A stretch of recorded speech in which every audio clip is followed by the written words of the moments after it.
It's incredible what this community has done and the things that seemed impossible that became possible through the magic of Rotary.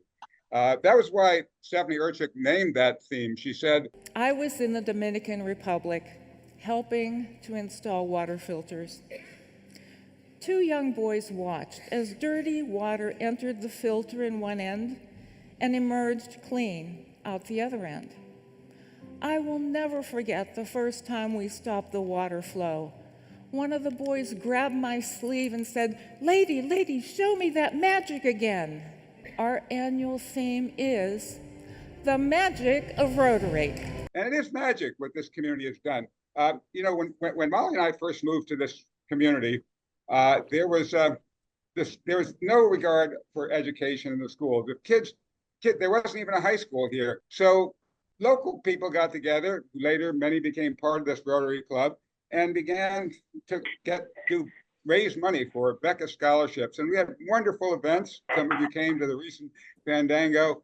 And as a result of this kind of work, over 100 have graduated from universities and colleges where there was no hope of that. And the attitude toward education has completely changed. The parents come to the PTA meetings more than any, and we've got the highest rate throughout Baja of any community in the number of kids that both graduate from high school. Almost everyone that graduates from high school applies to college and university.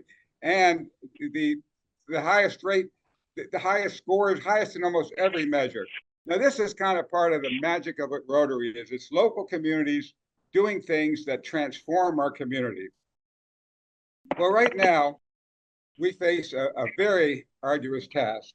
On the left, you see a quote from Paul Harris, the founder of Rotary. And on the other side, you see something we've been doing, these mega meetings that I'll get to a little later in this talk. Now, the Rotary founder, Paul Harris, who created this whole thing, he said, the years ahead reserve for Rotary a most arduous task to heal the wounds of a war-ravaged world, to change enemies into friends, to replace armed struggle with goodwill and international peace. This is the superhuman task we must undertake. Well, right now, that sounds like that could have been said yesterday. I mean, or today. You know, the world is it's got armed struggles all over. We've got, Rotary was helping us rise out of the ashes of World War II.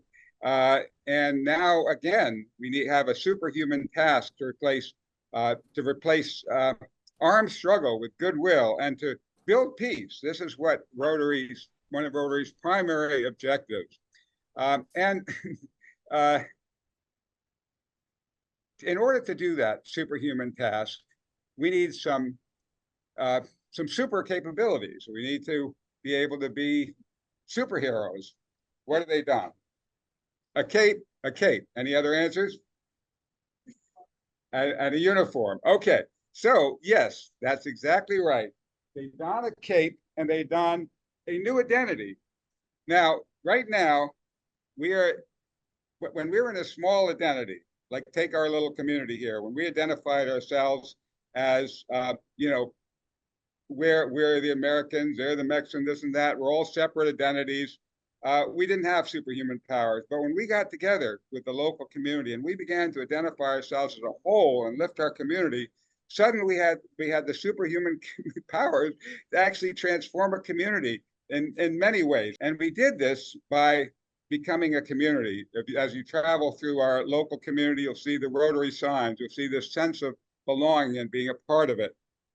And we see that we do that within cities when we take on the identity of we're all members of the city. When we're members of a country, we find ways to solve problems inside the community because we're a community and we're working together. We take on that identity of whether we're a Mexican or American or Ugandan or Nigerian, whatever it is, we take on that identity and we solve problems. We know how to solve problems within our group. Well, in order to solve these world problems, we're facing a terrible thing. There's not a almost no jurisdiction in the world are you allowed to murder people. In almost no jurisdiction are you allowed to rape and pillage. But suddenly at the global level, where we don't yet have an identity, where we have our separate identities, it's perfectly fine to go massively slaughter people, bomb people, kill people. And there is, in fact, even a law against it, the Kellogg-Briand Pact, but there's no system to enforce it because we're not a world community. If we want to take on that superhuman task of solving the problems that are risking the very extinction of our planet itself. I mean, right now, we're plagued with climate change and weather that is totally unprecedented. The identity we need to be able to solve our world problems is to put on a new cape and a new identity. Here it comes, the new identity that gives us superhuman powers. Drum roll. The new identity is world citizen, world citizen. By making that little shift in our minds, by clicking to from we're citizens of our separate country and we got to ward off and fight all the others, to that we are citizens of the world, suddenly become people that can solve problems around the world. And Rotary has demonstrated this amazingly well, because Rotary has never been confined to borders. You know, we do projects all over the world, helping people get clean water, wiping out polio, doing other things. I mean, we took a disease that was impossible to conquer, and we've virtually conquered it. And you know, the amazing thing, recently, they've been able to stop the fighting in some of the worst war zones temporarily, while Rotarians went around and did polio shots. They are able to talk to participants. Let's just have a very temporary ceasefire, just long enough for us to do polio shots. And the countries agreed. Rotary has that kind of power to actually stop wars. They've paused wars. Now we need to stop wars. And we can do that when we take on this new identity of world citizen. Now, what does that mean to be a world citizen? The first thing it means is that click in the change of thinking. But the second thing it means is that once we think of ourselves as world citizens, we begin to build the tools and institutions needed to do that. Now, Rotary has had an incredible history of being involved in this. Rotarians, after World War II, when here we'd had, you know, people burned in ovens and concentration camps, and you know, over 50 million people killed in terrible slaughter, and the cities in ruins, and you know, just the devastation kind of things we're seeing in Ukraine, that was all over Europe. We're seeing this terrible challenges. And what did Rotarians do in the midst of this? Say, oh my God, things are terrible. This is just so awful. We're going to be, you know, things are just going down the drain. There's just no hope. No, they didn't do that. They raised their thoughts above the divisions, and they joined together to help create the United Nations. Rotarians were key parts creating the United Nations Charter and of creating the United Nations, which brought together the nations of the world with the stated purpose of ending the scourge of war. Well, the good news is that they got nations talking together instead of bombing and killing each other. As Eleanor Roosevelt said, it's better to have a forum where we can at least throw words at each other instead of throwing bombs. But has it ended the scourge of war? Not yet. And so, you know what we need to do for our superhuman task? We need to take the next step. The problem with the United Nations is it does not have enforceable world law. It does not have any way that they'll make an order that, okay, or International Court of Justice, they'll say, okay, it's illegal to bomb this country. You got to stop it. But the nation says, oh, screw you. We don't have to follow you because we're the sovereign. If each individual nation considers themselves the sovereigns, then there's no power to come together and have a law above the nations that divide us. So what we need to do is to put our thinking as world citizens to how do we create governance above the nations that divide us. Now, many people have been struggling for years to get the United Nations to reform itself to do that. Have been saying, there's an article right in the UN Charter that allows for, it calls for, and it hasn't happened, a review conference where we're supposed to be, the UN was supposed to be the first step, and then we're supposed to be evolving these tools and instruments of international law. Well, we have evolved tremendous global institutions that are serving people in so many ways, but we haven't yet created law above nations that divide us. Now, what is law? Law is a compact between people. It's an agreement. It's an agreement that we agree to give up some of our sovereignty to a higher power so that we can all live better in our community. If we just said it's every person for themselves and I'll get all I can, we live in a dangerous, awful, uh, wild, terrible life. But when we get together, as we've done with Rotary, and join with others and build things, we can make things work. So the first thing is when we realize that the lawgivers are us. What does almost every constitution in the world start with? What are the words that start our constitution and most constitutions? What are they? We the people. We the people. We the people. We the people of planet Earth declare a government of, by, and for the people of this world. Now, that's what a man I made a movie about called "The World Is My Country." Watch it free online at the World Is My Country site. Just click on the Rotary /Rotary, and you'll get a chance to watch it free this month. But what he said is that when we can rise, when we the people can create a way of governing above the nations that divide us, we can have the power to fix global warming, to solve all the seemingly impossible problems. Well, how do we do that? Well, it used to be that government had to be, big buildings, powerful countries, militaries, and all that stuff. We have discovered, folks, that military power is an oxymoron. There's actually no such thing as military power. What do you mean there's no such thing as military power? Everybody knows there's military power. No, it doesn't exist. The most powerful empires in the world have tried to beat tiny little countries and can't do it. The French tried to defeat the Vietnamese in this jungle society, for ages. They couldn't do it. Then the United States came in and we took over, and we had the war in Vietnam, and we bombed and we pulverized people, and we had the most advanced technology. We had these, for instance, these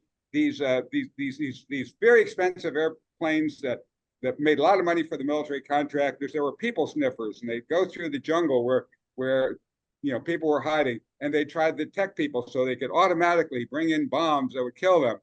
What did the Vietnamese do to defeat it? They hung up buckets of urine.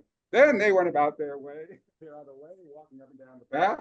The plane saw the buckets of urine, did all the bombing of the urine, and it killed lots of urine. But we also killed a lot of people. They called it collateral damage. Over 1 million people were killed in that war.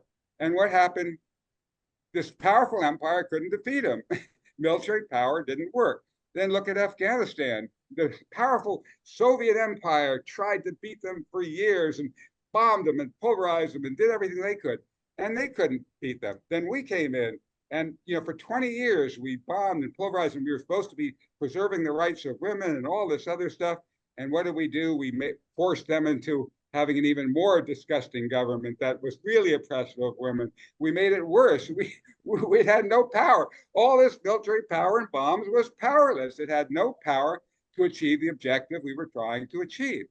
So what does actually give us power to change? It's learning the tools of conflict resolution, of discussion, of change. We also we're also part of the production team of a film that's called Television Event. It's about how the movie The Day After helped the nation step back from nuclear war in 1983. And Ronald Reagan in that movie discovers, he watched that movie, it turned his thinking around. He went to meet with Gorbachev, and they negotiated the biggest arms reduction that's ever happened in the world. 70% of the nuclear arms were gotten rid of until military industrial complex got a little scared and tried to scare up some more money. But and now we're on that other path, building up more again. But and then Ronald Reagan said, we discovered it's much better to be talking to each other than throwing bombs. And there are many powerful conflict resolution techniques that Rotarians have been working on. There's Smart Settle. There's a whole range of groups, many of whom are part of our mega meeting team you saw briefly in there, who are working on alternative dispute resolution, solving problems. Well, I think that if we put our minds to it, we are at the beginning of creating new tools for global governance. Take these Zoom meetings. I mean, it used to be that if we wanted to have, in the horse and buggy days, if we wanted to have a government, you had to send people, galloping off in their horse carts or horses to Philadelphia or somewhere, and they had to vote, appoint representatives, and they had to vote for them because there's no way you could have a meeting really of all the people. But now we can all meet in the global room. We're discovering we get on these Zooms and we have people everywhere in the world talking together, and we can do it, and we become friends. I've got a very good friend, Ozwem, who we're collaborating with on these mega meetings. He's on the other side of the world. He's from Nigeria. Together with him, we've been creating mega meetings where we bring the global leaders of Rotary together. We've had almost all the international presidents and others. We've had over 1,000 Rotarians from all over the world listening together to our international presidents at a Zoom meeting and talking together and helping to make policies. Now, by rising above our national identities, Rotary has begun to do a great deal of magic. But if we really put our minds to it, say we had a team of Rotarians that work with some of these incredible advances in technology, to say we created an app, when you're having a meeting and then people start going at loggerheads, we could test it out with Rotary first. They're going at loggerheads, they're against each other. A little thing pops up, would you like some assistance in resolving this? And the people would, then it says, okay, so let's start with each side taking 1 minute to talk about not about the thing they're disputing about. We have to break out of that, about who they are and what their vision is for the future. What would they like to see as the kind of future they'd like to see? And then have the other side. You start finding that there's a lot of confluence. We all want a better life for our children. We all want peace. We all want to have adequate food, shelter, and water. We all want to do good. Everybody wants to do good. Did you realize that all these people killing each other around the world are trying to do good? The suicide bomber so wants to do good for inside his group that he's willing, or he or she is willing to die for it, willing to kill himself. And soldiers all over are willing to die and kill themselves to try to protect their family, their community. What if our community were the world, and that the only person to kill is the diseases and the threats to the environment that are destroying our world? Or to be ready in case an asteroid does come. We now have the technology to protect our planet as a whole. What if we can take our sites to that global level, and what if we can experiment with, Rotarians could do this. We could have a team, get a global grant, bring in some of the tech experts, and create an app we could add to Zoom that empowers us to become one, to break down the borders and divisions, and to be able to hear and listen to each other, and to be able to become a coherent group, to become one. And then if you had these, in our movie, Gary Davis calls it syntegrity, they're synergy groups. The idea is not, the old kind of voting was, I half vote for my side, I vote for my side, we all battle it out, we support candidates we don't even really believe in that much because he's better than the other bad guy, we got to stop the other bad guy. And so we're at odds with each other. But if we create a synergistic system of governance, the idea is not who's right and who's wrong, who's the bad guys, but we pick topics like, okay, we want safety for our kids. How do we create safety for our kids? And then you start talking about how do we do that? And we find amazing consensus. We can do it. Once we get past these borders and divisions, we create another topic. We'd love to be able to just have clean water that we can all jump in and swim in and then we can drink. We'd love to have diseases ended. All these things that we want to do, we could do much more powerfully if we create an app to do that.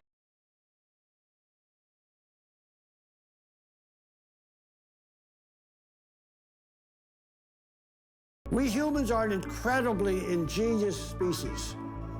Why squander our genius on inventing smart bombs to do ourselves in? Why not use our great ingenuity to invent SmartGov, a way we can all interactively and intelligently and heartfully govern our communities, our regions, and our world.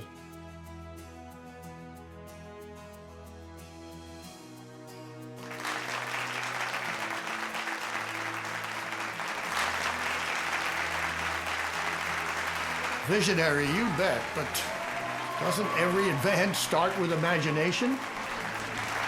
When we catch the vision of a people-powered planet, then, in this era of instant communication, we'll be able to evolve the tools and the platforms we need to bring the highest and best wisdom of each individual to the task of governing planet Earth. Once we tap into the sovereignty of the whole, we can unleash the genius of humanity. End war, end oppression, solve global warming. So there's so many possibilities for Rotary. I don't want to go on for too long, but I will share my screen and tell you a few places you can go where you can find out more. But actually, before I do that, let me throw it open to some questions and comments. Who has some comments, questions, or thoughts they'd like to share? The real cabal, if you will, that runs our global community is more interested in not helping the world, but oppressing the world. And they control the economy, they control the military-industrial complex. Let me repeat that part, and I'll let you continue. So what our guest right here in the room is saying is that the military-industrial complex, there's a cabal kind of that's running our world that's not interested in our getting together. And go ahead, Zach. And I think, you know, if you polled the entire globe, 99% of the people would want a peaceful, wonderful world where we can all live. 99% of the people would want a peaceful, wonderful world where we all can live. But that 1% is the percent that actually controls the actions. But that 1% are the ones that actually control it. So how do you overcome that with this? I mean, there is the balance of power is so skewed. That balance of power is so skewed with that 1% having the power and us 99 not. And I'm an idealist. I want to change the world too. But I've seen over my lifetime things progressively getting worse since the Eisenhower era. When I mentioned, you know, for the first time in public, the MIC. Right. So let me repeat that part. So I'm an idealist, he said, and I want to see the world work. But frankly, I've seen the world go the other direction. Back when Eisenhower gave his incredible farewell address, where he warned us all about the dangers of the military-industrial complex in every city and every community and every state house, and that we had to take back that power from them, but we didn't do it. And go ahead. So that's what 70 years ago, and we still haven't made it. That was 70 years ago. We still haven't honored his warning. So how is this going to change by, you know, a small number of people realizing that we need to make a difference, we need to become world citizens? Okay, so how's that going to change if a small number of people realize we have to make a difference? Well, and have to become world citizens. Well, it does start. Every change in the world has started with a few individuals. And, you know, one of the, so let me say, first of all, that the big answer is the reason why the 1% keep the rest of us divided, fighting against each other. When you look at it, you'll find that in many of the elections around the world, they've been pushing for hate. It doesn't matter who you hate. It doesn't matter if you hate black people or green. As long as we can get people hating each other there, fighting each other, hating people here, then that 1% stay in power. But, you know, we were called to undertake a superhuman task. Who is the superpower? That 99%, folks, is the superpower. That's the superpower that can save our world. And they're trying to keep it contained because they're making some bucks on the edge. And they're not even bad people. They would probably love to have a world that worked. And if they could make some bucks making the world work, which they will, once that 99% can express their their views. You know, the almost every constitution says, as we mentioned, we the people created. The Universal Declaration of Human Rights, passed unanimously by the UN in 1948, I believe it was, says that the will of the people shall be the basis of the authority of government. Well, what's the will of the people? Right now, with all these incredible apps and programs we have no way to measure the will of the people. It's astounding. Now, one of the previous Secretary Generals of the UN called for a global conversation on the UN, the future we want, and the institutions we need to create it. And there was great number of people involved in this global conversation of putting together, and we ended up with these strategic development goals, which are incredible documents. They're great statements of purpose. The people of the world have already spoken. You know, we do want, you know, clean air, safety, health, all the things that we love are in those declarations, but they're only declarations. They don't have power. We, the people, are locked in these boxes of our separate identities. Once we start identifying as world citizens, not just with a few people, but a massive number of people, we can have the power to change it. Now, how do we make it a massive number of people? Well, my personal vision, I'm a filmmaker that made some films. We have Martin Sheen introducing our film. We have, Leonardo DiCaprio. In our film, The World Is My Country, I said to Leonardo DiCaprio, he was having a press conference about the 11th hour, that humanity is facing the 11th hour of doom, and we need to turn that around. So I said to Leonardo, there's an old movie cliche, you know, the planet is in peril, and it's the 11th hour, and things look really dark, and at the last minute, our hero swoops in and saves the day, saves the world. Who's the hero who's going to save us? I think there's got to be millions of heroes. That's my answer to that. The hero is all of us. The hero is all of us. We are all that superhero. And he talked exactly about what we're talking about, how we have to raise our thinking above the nations that divide us. And he gave some beautiful speeches to the United Nations. Look him up. Look up Leonardo DiCaprio talking to the UN. So I think that one of the keys is for us to collaborate. There are many people in the motion picture industry who want a better world. But the best way they've been able to usually to deal with it is by showing disaster movies of all the things we don't want. You know, the day after tomorrow, another one about, you know, climate change disasters. And they're movies to warn us.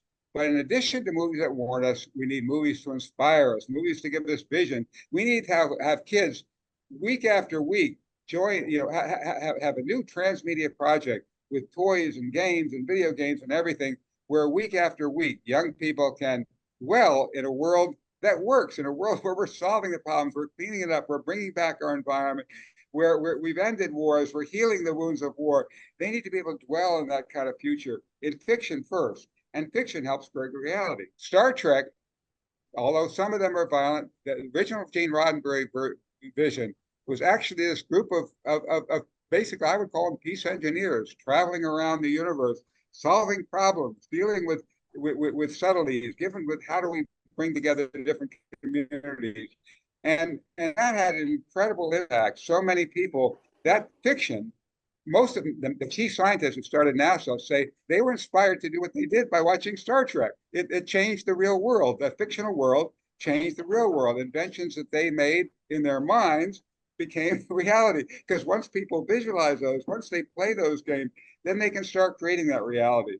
So I think the key is for us to get together. You know, if I had the funding, and hopefully we'll get it by the right connections, maybe with Rotary, maybe when I speak at Calgary, we'll come up with some people who will do it.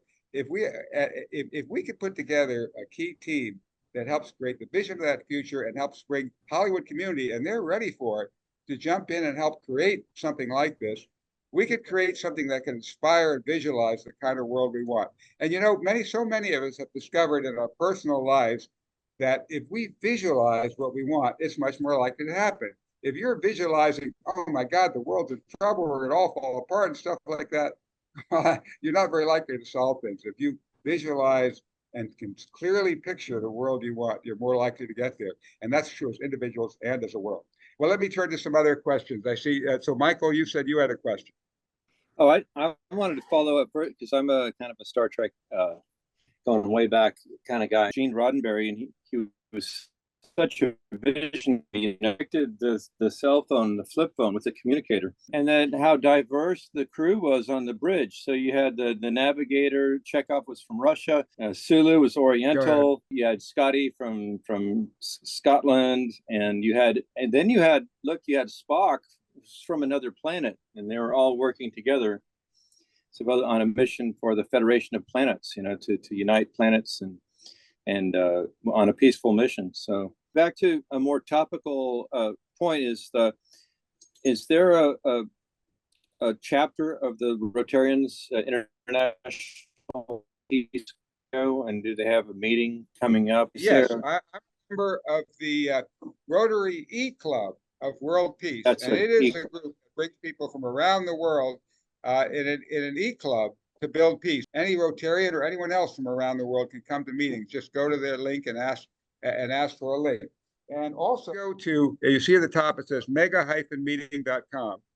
You will see a site where we have the empowering collaboration of bringing Rotarians together around the world. And it says, our mission is bringing together Rotary leaders, members, partners, and peace builders from around the globe to foster collaboration, share ideas, and drive positive change in communities worldwide.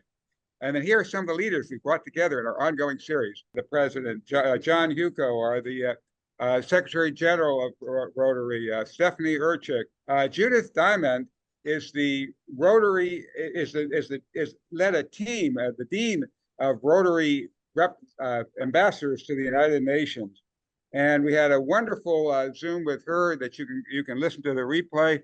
And she's Rotary representative to the UN and Commonwealth. How can Rotary help lead the world to a sustainable and peaceful future? So yes, Michael, there are many resources you can join into to begin to come together with people around the world to begin to build the kind of future I'm talking about. theworldismycountry.com. You will get to see how you can sign up for our weekly podcast where we talk about exactly this. How do we build this people-powered planet that we're talking about, where we're the 99% take back our power, take back our control, and begin to save our world. You know, every week we do that, and we've had amazing speakers. Thank you so much. Join us each week and every week on that people-powered planet. And this month, the amazing mega meetings we're having. And let's get together, folks, and take back our power and save this gorgeous, beautiful, outstanding, wonderful world we have.